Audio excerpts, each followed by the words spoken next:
चंदला विधानसभा क्षेत्र के विधायक राजेश प्रजापति पर लगातार आलोचनाओं का दौर जारी है। आप कोई भी चैनल खोल करके देखिए, जनता नाराज़ दिख रही है, जनता में नाराज़गी दिख रही है।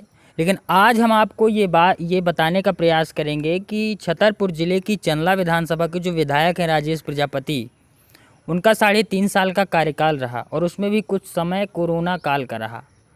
तो क्या उन्होंने अपने कार्यकाल में क्या अच्छे काम भी किए हैं, कौन कौन से अच्छे काम किए हैं और कौन कौन सी पॉजिटिव चीज़ें हैं राजेश प्रजापति की, जिसकी वजह से उनके भी इस समय पे अच्छे खासे समर्थक है चंदला विधानसभा क्षेत्र में। पूरे प्रदेश में प्रदेश सरकार के खिलाफ एंटी इनकम्बेंसी है, लेकिन चंदला विधानसभा में राजेश प्रजापति की लोकप्रियता देखते बनती है। चंदला विधानसभा क्षेत्र में ऐसी एंटी इनकम्बेंसी में ऐसे विरोध के बावजूद एक बड़ा तबका है जो राजेश प्रजापति का समर्थन कर रहा है, और समर्थन की वजह क्या है वो भी हम आपको बताने का प्रयास करेंगे। सबसे पहली बात यह है कि चंदला विधानसभा के जो विधायक हैं राजेश प्रजापति, पिछले चुनाव में 6 विधानसभा सीटों में छतरपुर ज़िले की एकमात्र विधानसभा सीट जो चंदला विधानसभा ही थी। चंदला विधानसभा से भारतीय जनता पार्टी के विधायक राजेश प्रजापति बन करके आए थे पूरी 6 विधानसभा सीटों में, और 5 विधानसभा सीटों पर कांग्रेस ने कब्जा किया था, 4 विधानसभा सीटों पर कांग्रेस ने कब्जा किया था और 1 सीट समाजवादी पार्टी बबलू शुक्ला जो बिजावर के विधायक हैं उन्होंने जीती थी।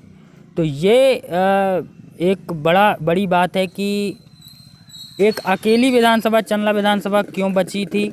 उसकी एक मुख्य वजह थी संघ, इस क्षेत्र में आरएसएस का एक अच्छा खासा दबदबा है, बड़े बड़े लोग हैं आरएसएस से जुड़े हुए, वो भी एक बड़ी वजह थी। और एक बड़ी वजह चंदला विधानसभा क्षेत्र में राजेश प्रजापति की ये थी कि वो क्षेत्रीय चेहरा थे।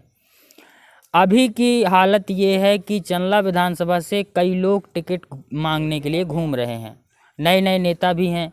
छतरपुर ज़िले के कुछ पुराने नेता हैं, नए नेता हैं जो टिकट की मांग कर रहे हैं। भारतीय जनता पार्टी से 2 ही प्रत्याशी नज़र आते हैं जो जिन्होंने मेहनत की है, और चंदला विधानसभा से उनको टिकट मिल सकती है। दूसरे नेता कौन है ये आप सब जानते हैं। पहले नेता है राजेश प्रजापति, और राजेश प्रजापति का नाम इसलिए सबसे आगे पार्टी में चल रहा है क्योंकि वो एकमात्र विधायक पिछले चुनाव में जीत करके आए थे। अब बात करते हैं राजेश प्रजापति के अच्छे कामों की। 3.5 साल के कार्यकाल में राजेश प्रजापति ने कई ऐसे काम किए हैं जो पिछले विधायकों में, पिछले जो जिनका शासन रहा, पिछली सरकारों के विधायकों ने नहीं कर पाए। अब वो कौन कौन से काम हैं। पहली बात, क्षेत्र की जनता के हिसाब से मैं बताऊं कि सबसे बड़ी चर्चा क्षेत्र में ये है कि 3.5 साल के कार्यकाल में जो राजेश प्रजापति का कार्यकाल रहा, उन्होंने कभी ऐसा नहीं किया कि किसी को समय न दिया हो। चंदला विधानसभा के हर व्यक्ति के लिए हमेशा राजेश प्रजापति हाजिर रहे। दूसरी बात, चंदला विधानसभा की लगभग सभी ग्राम पंचायतों के सरपंचों से उनके अच्छे संबंध रहे, सभी से उनका सीधे कांटेक्ट रहा, सीधे बातचीत होती रही, जिनकी जो समस्या है लगातार सुनते रहे और जितना कर सकते हैं उतना करने का प्रयास किया। रेत उत्खनन में कई लोग आरोप लगाते हैं कि शामिल रहे, लेकिन सच्चाई ये है कि उन्होंने रेत उत्खनन में ज़्यादा इंटरेस्ट नहीं दिखाया, बल्कि रेत उत्खनन का उल्टा उन्होंने कई बार विरोध किया। राजेश प्रजापति ने विरोध किया, उनके पिताजी ने भी विरोध किया। उनका कहना ये था कि अगर रेत निकाली जा रही है तो क्षेत्र के व्यक्तियों को ही इसमें शामिल होना चाहिए। अब देखिए, अगर 1 नंबर की अगर लीगली तरीके से कोई रेत उत्खनन करा रहा है, रेत खदानें चल रही हैं, तो रेत खदानें चलने में सरकार की मंशा होती है, सरकार उसके लिए इजाज़त देती है, और सरकार इजाज़त देती है तो उनका कहना था कि अगर सरकार इजाज़त भी दे रही है तो खदानें हमारे क्षेत्र का आदमी ही चलाए। और कहीं ना कहीं ये बात सच भी थी।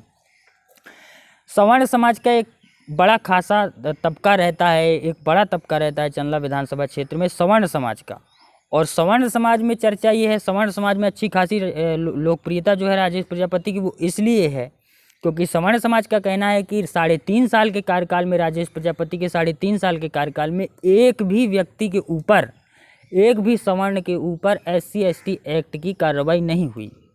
ये एक बहुत बड़ा पॉजिटिव पॉइंट है। अब इसको कई लोग नेगेटिव तरीके से भी ले सकते हैं, लेकिन ये मतलब इसका मतलब ये नहीं है कि किसी ने किसी पर दबाव बना करके रखा। इसका मतलब ये है कि सभी समाजों को राजेश प्रजापति ने सामंजस्य बिठा कर रखा, सभी समाजों को एक साथ लेकर के चले, किसी के साथ भेदभाव नहीं किया। अब कई लोग कहते हैं कि उनके पिताजी का ऐसा कहना है, उनके पिताजी किसी को गाली देते, किसी समाज विशेष के लिए बुरा भला कहते हैं, तो वो उनके पिताजी की समस्या है, राजेश प्रजापति की समस्या नहीं है। और मैं आपको बता दूं, मैं किसी पार्टी का या किसी नेता का समर्थक होने के नाते ये नहीं कह रहा हूं, या मैं किसी का समर्थन नहीं कर रहा हूं, लेकिन अगर किसी व्यक्ति की हम आलोचना कर रहे हैं तो उसके अंदर जो अच्छी चीज़ें छुपी हुई हैं वो दिखाने का काम भी हमारा ही है। अगर हम किसी व्यक्ति की सिर्फ आलोचना ही करेंगे तो ये पत्रकारिता की गरिमा पर हमला हो जाएगा। तो जो राजेश प्रजापति के अच्छे काम है, चाहे टैंकर हों, लगभग बहुत सारी पंचायतों में उन्होंने टैंकर भी बांटे हैं, वृक्षारोपण के कार्य हों, चाहे ऐसे कई गांव हैं जो पिछली कई सालों से विकास से कोसों दूर रहे, सड़क जो है नहीं जुड़ी हुई थी। विधायक राजेश प्रजापति ने ऐसी कई सड़कों को बनाने के लिए प्रस्ताव भी किया है, कई सड़कों को बनाने के लिए काम भी चल रहा है, और जितनी सड़कों पर उन्होंने किया है कि भाई कोई छोटा सा पुरवा है, गांव है जिसके जोड़ने के लिए सड़क की आवश्यकता है, तो उन्होंने उसको जोड़ने का प्रयास किया है। हाँ, एसडीएम कार्यालय में लोगों के काम हो, या जितने मतलब आप ऐसा समझ लीजिए कि चंदला विधानसभा क्षेत्र की जनता अगर नाराज़ है तो वो सरकार से नाराज़ है, अपने विधायक से नाराज़ नहीं है। अब बात आती है दो चेहरों की। भाजपा में दो चेहरे हैं जिनका नाम सबसे तेज़ी से चल रहा है चंदला विधानसभा में टिकट के लिए, और राजेश प्रजापति का नाम आगे इसलिए चल रहा है कि लोगों का कहना है कि हम, अगर हमारे घर में कोई आदमी बुरा है, उदाहरण के लिए बता रहा हूँ, अगर आपके परिवार में कोई व्यक्ति बुरा है और आपको उसे कुछ देना है, तो पहली प्राथमिकता आप अपने परिवार के व्यक्ति को देंगे, ना कि किसी बाहरी व्यक्ति को। तो लोगों का कहना यही है कि अगर टिकट दो लोग मांग रहे हैं, एक बाहरी है एक घर का है, तो घर का व्यक्ति अगर बुरा भी है तो हम प्राथमिकता घर के व्यक्ति को देंगे। और यही एक पॉजिटिव पॉइंट है राजेश प्रजापति को लेकर के कि उनको टिकट मिलना लगभग तय हो चुका है। कई चीज़ें चल रही हैं अभी भी कि भाई उनके पिताजी को लेकर के, लेकिन उनका राजेश प्रजापति की राजनीतिक विचारधारा भारतीय जनता पार्टी से मिलती है और उनके पिताजी की राजनीतिक विचारधारा कहीं और से मिलती है। और ये जायज़ है, यही लोकतंत्र है कि एक परिवार में अगर दो लोग हैं तो दो लोगों की विचारधारा अलग हो सकती है, और यही है राजेश प्रजापति की सच्चाई। राजेश प्रजापति लगातार लोगों से मिलते रहे, 3.5 साल के कार्यकाल में उन्होंने हर व्यक्ति से मिला। मैं आपको बार बार कह रहा हूँ, किसी भी व्यक्ति को ऐसा नहीं किया कि नहीं विधायक जी के पास समय नहीं है। इससे पहले भी कई विधायक रहते रहे, लोग मिलने को तरसते रहे विधायकों से, लेकिन ये इनकी एक पॉजिटिव बात रही कि लोगों को समय दिया, और इसी की वजह से उनका जो है नाम सबसे आगे चल रहा है टिकट के लिए। तो अभी के लिए बस इतना ही, और भी जो कवरेज है वो दिखाते रहेंगे।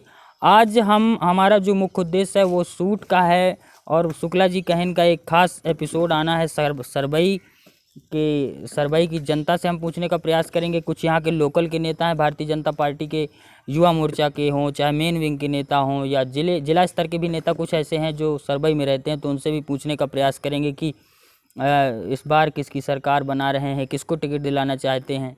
इन सब बातों पर चर्चा करेंगे। आप इस वीडियो में हमारे साथ बने रहे, इस वीडियो में आप बने रहे, उसके लिए आप सभी का धन्यवाद।